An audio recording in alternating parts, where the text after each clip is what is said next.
Ataques mútuos de Israel e Irã continuam, com o Irã lançando o que ele chama Operação Verdadeira Promessa 3. Vale lembrar que há questões políticas envolvidas também, já que tanto o governo Ali Khamenei sofre uma pressão interna, principalmente depois da morte da Mahsa Amini, e o governo Benjamin Netanyahu estava envolto em um processo de moção de repúdio até quarta-feira.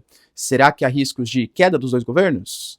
Falar um pouquinho também sobre o risco de um vazamento nuclear, como já foi relatado, por exemplo, na região de Natanz, que talvez seja o principal centro de desenvolvimento de pesquisas nucleares no território iraniano, e também a possibilidade de uma internacionalização do conflito, já que nós temos Israel exigindo uma condenação da comunidade internacional pelas baixas civis, principalmente em Tel Aviv, e o Irã anunciando que caso haja algum tipo de envolvimento de Reino Unido, Estados Unidos e até mesmo da França, ele pode atacar bases e embarcações desses países. Enquanto isso, a comunidade islâmica, liderada pelo Paquistão, ou pelo menos parte dos países islâmicos, pedem uma união contra o que eles estão chamando de entidade sionista no Oriente Médio, que é o Estado de Israel, enquanto China e Rússia condenam as ações israelenses e falam que Israel está ultrapassando uma linha vermelha. Para finalizar, pessoal, falar também sobre a Ucrânia, de Zelensky, que não vê com bons olhos esse conflito, principalmente pelas questões geopolíticas e econômicas envoltas. Será que isso pode prejudicar a Ucrânia na guerra contra a Rússia? Se vocês querem ter um pouco mais sobre esses assuntos, e muito mais também sobre geografia, geopolítica, atualidades, política, polêmicas, enfim, tudo para você se manter sempre bem atualizado, já se inscreve no canal, deixa seu like, compartilha esse vídeo, que o professor Ricardo conta muito com a sua ajuda. Belezinha? Pessoal, para quem não sabe, a Nomad é parceiraça aqui do canal e eu tô falando para vocês da maior e melhor conta internacional do Brasil, que já conta com mais de 3 milhões de usuários. Nesse momento de instabilidade, enfim, eu, Ricardo, tá? Não é recomendação de investimentos, mas gosto de internacionalizar parte do meu patrimônio e faço isso com a melhor plataforma, segundo o meu julgamento, e mais de 3 bilhões de pessoas no Brasil, que é a Nomad. Que eu tô falando é super simples, rápido, não tem taxa de abertura, taxa de manutenção, taxa, enfim, né? São as melhores taxas de conversão do mercado. E você ainda pode usar a Nomad em mais de 180 países. Vale lembrar também que você tem a possibilidade de pegar o Nomad Explore, que é o cartão de crédito que eu uso, já que ele permite ali cashback dolarizado, ele permite que você vá ganhando pontos que não expiram, para eu que sou super esquecido, cara, é sensacional, dentre vários outros benefícios, como acesso à sala VIP da Nomad, né, o Nomad Lounge e tal, que eu acho sensacional. Então, link na descrição ou QR Code, Ricardo40 fonte, e ainda tem um bônus de, na sua primeira conversão cambial, você ganhar 2% de cashback. Melhor taxa e 2% de cashback, só com a Nomad, hein? Então, link na descrição e cupom Ricardo40 fonte. Pessoal, bora lá pro vídeo que tem assunto bem importante aí pra gente tratar. Ao longo da noite da sexta-feira e da manhã de sábado, os ataques continuaram. A gente tem o Irã, por exemplo, lançando 250 mísseis balísticos. Vai lembrar que estima-se, não é assim oficial, né? Mas que o Irã tem um inventário de cerca de 2.000 mísseis balísticos e consiga produzir talvez uma questão de poucas dezenas ali por mês, ou seja, talvez Israel até conte, né, com a possibilidade de esgotamento das reservas, caso não haja nenhum tipo de parceria internacional, a gente vai falar isso daqui a pouquinho, né? Mas o Irã isolado talvez não tenha capacidade de manutenção de uma chuva de mísseis balísticos durante muito tempo contra o regime israelense. Mas houve baixas. O Irã está chamando essa operação contra Israel de Operação Verdadeira Promessa 3 e trouxe já 3 mortes e algumas dezenas de feridos no território de Israel. Alguns ataques ali bem estratégicos. Vale lembrar, pessoal, que o Iron Dome, que muita gente conhece, né, o sistema de defesa de Israel, não é especializado em mísseis balísticos. Ele é muito mais especializado em equipamentos como foguetes, drones, coisas assim, um pouco mais nível Hamas e Hezbollah, que não são grandes potências militares, como é, por exemplo, o regime iraniano. Claro que Israel também continuou fazendo os ataques, e mais uma vez relato para vocês a facilidade que a gente tem aviações sobrevoando, por exemplo, o espaço aéreo de Teherã, que fica a cerca de 1.500 quilômetros do território de Israel, o que mostra uma certa fragilidade das defesas aéreas iranianas. Como eu trouxe para vocês no vídeo de ontem e relato de novo, o Irã está um pouco isolado, pelo menos assim até o momento, em relação aos seus principais aliados regionais. A Síria de Bashar al-Assad teve uma queda do governo al-Assad com a ascensão do HTS, que hoje é muito mais pró-Ocidente. O Hezbollah está bastante enfraquecido também, principalmente por conta das ofensivas de Israel no sul do Líbano. O Hamas, então, nem se fala, bem como a Jihad Islâmica, e os Houthis talvez não sejam ali no Iêmen uma grande referência de um confronto contra o Estado de Israel. Embora já tenham feito também ataque às embarcações, principalmente ali no Estreito de Bab al-Mandeb. E o Irã, ele reclama que os ataques de Israel trouxeram, sim, não só baixas de cientistas ligados ao programa nuclear, da alta cúpula de comando, de oficiais, por exemplo, da Guarda Revolucionária Iraniana, do próprio exército iraniano, dentre outros líderes militares, mas também trouxe a morte de civis, alegando, por exemplo, que um dos prédios residenciais que foram atacados teve a morte de 60 pessoas, sendo que 20 eram crianças. Ou seja, baixas civis estão acontecendo. Só que eu quero trazer para vocês, porque muita gente não está entendendo, né? Nossa, professor, mas o Irã sempre foi rival de Israel. Por incrível que pareça, não.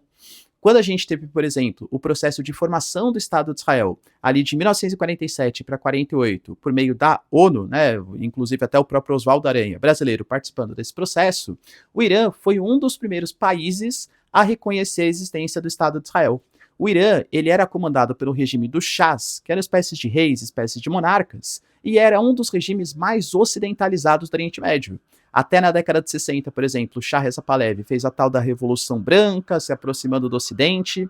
Era um dos países, eu diria que até mais progressistas do ponto de vista da parte religiosa islâmica do Oriente Médio.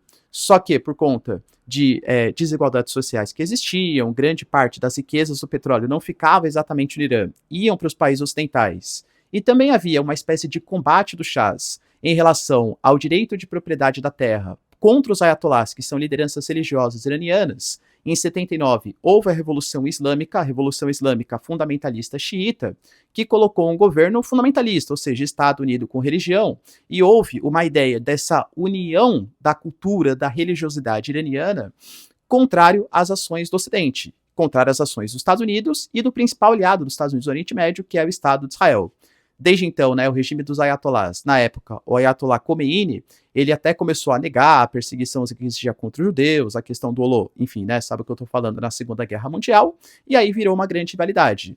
Ajudou, por exemplo, a criar o Hezbollah em 82, em meio à guerra civil do Líbano, em que Israel estava atacando o sul do território libanês, financiou o Bashar al-Assad, que era né, um líder contrário à existência do Estado de Israel, bem como também financiamento ao Hamas, aos Houthis, que são todos os grupos que coordenam hoje esse autodenominado eixo da resistência.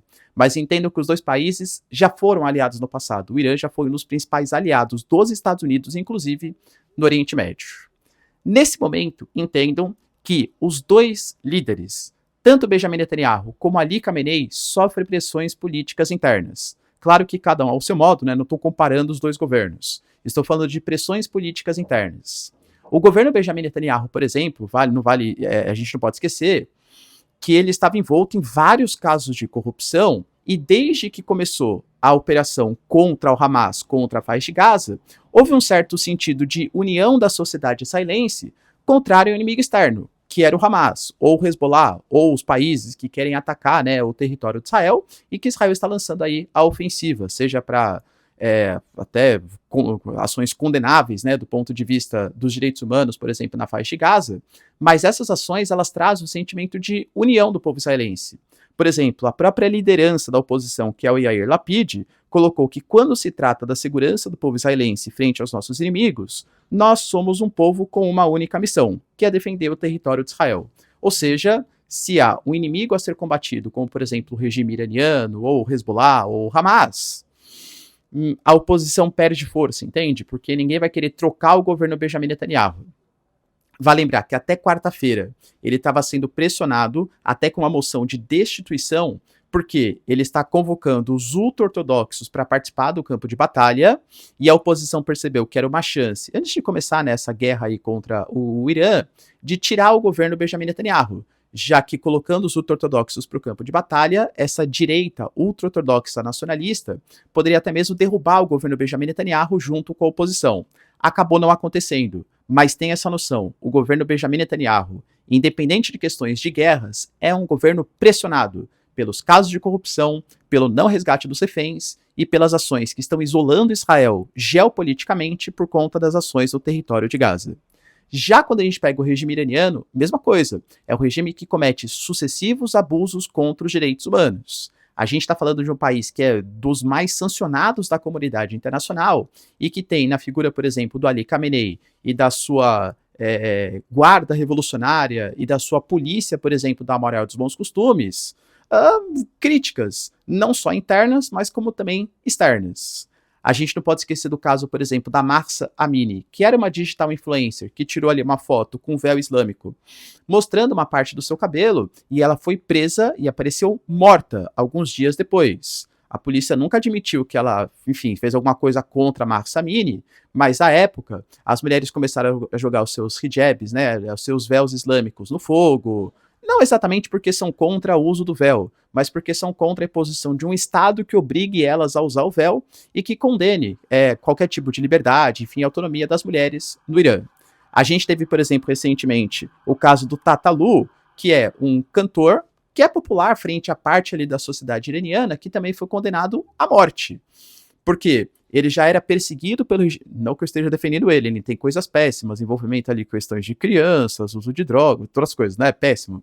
Mas ele é popular com parte da população iraniana que se identificava nas letras dele críticas, por exemplo, ao autoritarismo religioso, ao regime iraniano, e ele foi condenado à morte. Ou seja, a gente está falando de uma pressão política interna que existe em meio a uma crise econômica no Irã e, claro, a essas opressões do Estado iraniano contra a sociedade civil. E aí vocês entendem que os dois podem usar politicamente isso, alegando, tá vendo? Se a gente fica colocando um racha interno aqui no nosso país, a gente fica inimigo no outro, dentro do Irã ou dentro de Israel, e não combate o verdadeiro inimigo, que são as agressões estrangeiras. Ou seja, acho que os dois governos podem tentar usar isso para se consolidar como governos mais autoritários, ou pelo menos oprimir um pouco mais a oposição, para conseguir legitimar as suas políticas públicas, principalmente nas questões internacionais. Enquanto isso, cara, eu trouxe para vocês também que Israel fez ataques, por exemplo, ao programa nuclear iraniano. Só que você atacar um programa nuclear nunca é uma questão muito saudável, segura. A própria Agência Internacional de Energia Atômica, por exemplo, condena esse tipo de atitude. Segundo o Irã, por exemplo, nos ataques que foram feitos em Natanz, que é o centro mais avançado do programa nuclear iraniano, só houve danos superficiais. Mas mesmo assim, houve vazamentos, porque a gente fala desses centros de pesquisa estão em grandes profundidades. Eu até trouxe para vocês no vídeo de quinta-feira, antes do ataque ser realizado, que esperava-se que os ataques fossem feitos com os bombardeiros, por exemplo, B-2 nos Estados Unidos ou B-52. Esses bombardeiros, sim, poderiam destruir completamente, pelo menos estima-se, claro, né, o programa nuclear iraniano, que fica em grandes profundidades. Segundo o Irã, não houve danos com consequências maiores. O programa nuclear iraniano continua de pé, apesar da morte de cientistas que participavam desses programas, enfim. A região, por exemplo, de Fordo e de Isfahan, também os danos foram bastante limitados, porque, segundo o Irã, felizmente, eles tinham transferido com antecedência a parte mais importante dos equipamentos e materiais para lugares mais seguros, isso segundo a Organização de Energia Atômica do Irã, mas, mesmo assim, percebam que há riscos. Até por isso, a gente teve aqui, por exemplo, alguns posicionamentos, como o da China e da Rússia, condenando veementemente as ações de Israel. A própria Rússia, por exemplo, convocou uma sessão extraordinária do Conselho de Governadores da Agência Internacional de Energia Atômica, que é um organismo ligado à ONU, ligado ao enriquecimento de urânio, que, aliás, é o mesmo organismo que, recentemente, colocou que o Irã estava enriquecendo muito urânio acima do permitido, acima de 60%, que seria para fins bélicos, não exatamente para fins pacíficos. Só que essa condenação da IA, o Irã fala que é uma condenação política, porque grande parte dos países que fazem parte desse conselho de governadores são países ocidentais contrários à geopolítica iraniana. Países, por exemplo, como Burkina Faso, do Ibrahim Traoré, né, da China, da Rússia, e claro que eles também não são os bonzinhos, né, óbvio que não existe bonzinho na geopolítica, todos os países têm os seus interesses escusos por trás. Eles falam, imagina, o Irã só tem o seu programa nuclear para fins pacíficos, entende? A Rússia, por exemplo, convocou a sessão extraordinária e criticou no Conselho de Segurança da ONU, colocando que os ataques de Israel são irresponsáveis e que podem gerar danos catastróficos, danos, por exemplo, nucleares, já que estão atacando centrífugas, áreas de produção de urânio enriquecido. A China, por exemplo, também se posicionou de maneira enfática, colocando que o Estado de Israel ultrapassou uma linha vermelha, que é o ataque contra instalações nucleares sem autorização da própria comunidade internacional. Professor, você acha então que China e Rússia vão comprar uma briga contra o Estado de Israel em favor do Irã?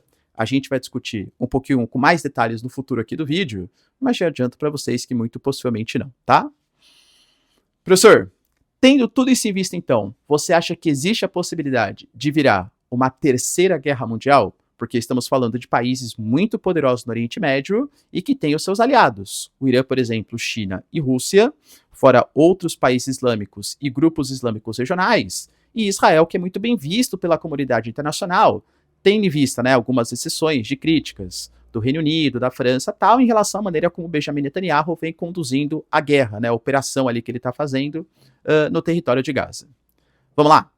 Israel, por exemplo, exigiu da comunidade internacional que os civis israelenses estão sendo alvos do regime iraniano e que o mundo não pode ficar em silêncio, exigindo ações mais enfáticas da França, do Reino Unido e dos Estados Unidos. O Irã, em resposta a esses apelos de Israel, já condenou e falou que caso seja feito algum tipo de apoio, algum tipo de resistência em relação ao regime iraniano, algum tipo de apoio a Israel, a gente tem Estados Unidos, Reino Unido e França, que com bases e navios ali posicionados em apoio logístico ao Estado de Israel, também podem ser alvo das ações israelenses. O governo Benjamin Netanyahu, por exemplo, ele vem tentando mudar um pouco a sua retórica e até pensando naquela questão da crise política que eu falei para vocês, ele publicou um vídeo em inglês, né, lembrando que quem mora no Irã é persa, não fala árabe, fala farsi, mas o inglês é meio que a linguagem universal.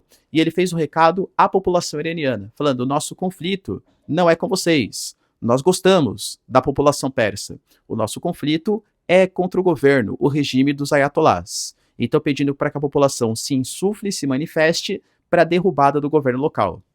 Houve protestos, principalmente contra o Estado de Israel por conta dos ataques. Cara, não sei, né, exatamente se você atacar o Irã provocando baixas civis, mesmo que o regime iraniano, né, não seja um regime democrático, que conte com grande apoio da população, não sei se ataques externos seria a melhor maneira de convencer a população iraniana a apoiar uma derrubada do governo, porque, que nem eu falei para vocês, né, poxa, se tem um inimigo externo nos atacando, a gente se une primeiro para combater esse inimigo externo, depois, eventualmente, a gente se revolta contra o governo do Irã. O Israel Katz, por exemplo, que é o ministro da Defesa hoje, falou que se o Irã continuar respondendo às agressões israelenses, Teherã vai pegar fogo. Então, o Irã se vê um pouco isolado, pelo menos até o momento, porque os seus principais apoiadores estão em crise, e vê que Israel fala que o regime iraniano pode pegar fogo em caso da continuidade dos ataques. Professor, mas e a China e a Rússia? Vamos ser sinceros? A China não se envolve nem na guerra Rússia-Ucrânia diretamente. Vai se envolver para proteger o Irã? Acho que vai ficar muito mais focado na parte diplomática da coisa. A China não se envolve em conflito de terceiros. Em relação à Rússia, já trouxe para vocês também. Rússia e Israel é uma relação dúbia, é uma relação confusa. Tanto que o próprio Putin telefonou para o Benjamin Netanyahu e pediu, né, pelo fim das agressões, ele condenou as ações de Israel de atacar o programa nuclear sem autorização internacional, mas se ofereceu como mediador para tentar solucionar a questão. Rússia e Israel, eu diria que assim, são quase que antagônicos do ponto de vista geopolítico, mas são dois titãs que se respeitam. Não tem conflitos diretos um contra o outro, meio que um não mexe com os principais calcanhares de Aquiles do outro. Então não acho também que a Rússia vai fazer um grande apoio à causa iraniana. Mas o Paquistão se levantou. O Paquistão, que é um grande país islâmico, né, pediu para que houvesse uma união do mundo islâmico contra Israel. Segundo o ministro da Defesa do Paquistão, Israel hoje está atacando o Irã, o Iêmen e a Palestina. E se os países islâmicos não se unirem, todos eles podem enfrentar o mesmo destino, que são esses ataques gigantescos do Estado de Israel, que age não somente contra esses países, mas pode se voltar futuramente contra a gente. Professor, então vai ter uma união do mundo islâmico? O Paquistão pediu, né, para ter uma reunião aí da comunidade islâmica internacional.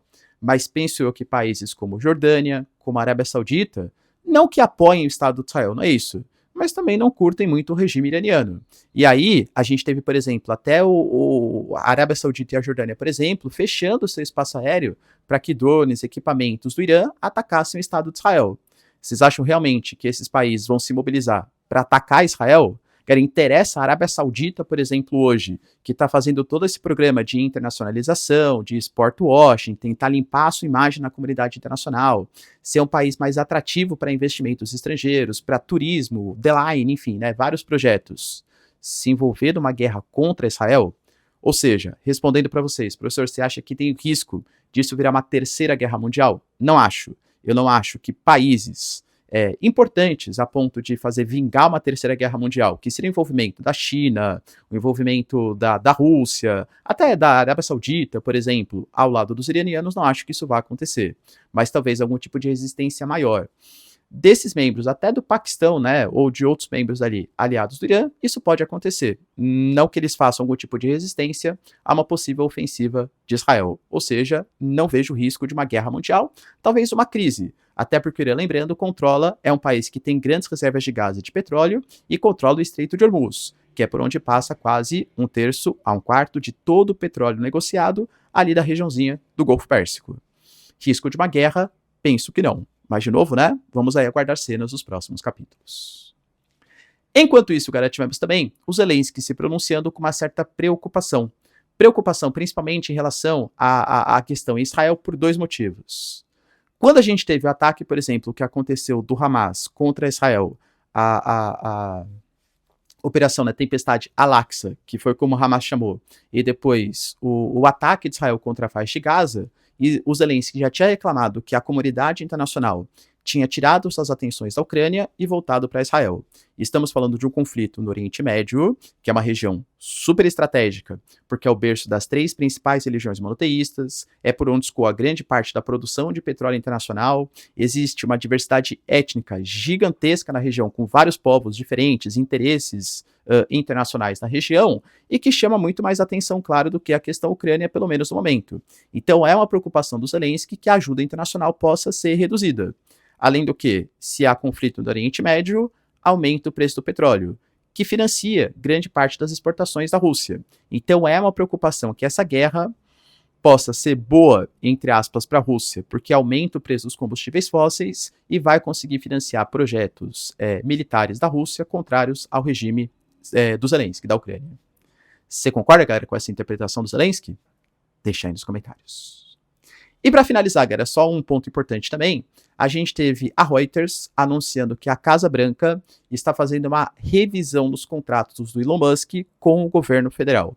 A gente sabe que depois da briga que rolou entre Elon Musk e Trump, talvez o principal sintoma tenha sido a visão dos Estados Unidos percebido que eles estão muito dependentes de alguém que pertence à iniciativa privada, que é o Elon Musk. A gente fala, por exemplo, de um projeto do Gold Dome, que é um projeto de uma defesa contra mísseis, enfim, projetado pelos Estados Unidos, que precisa da SpaceX, ou seja, uma empresa privada que pertence ao Elon Musk.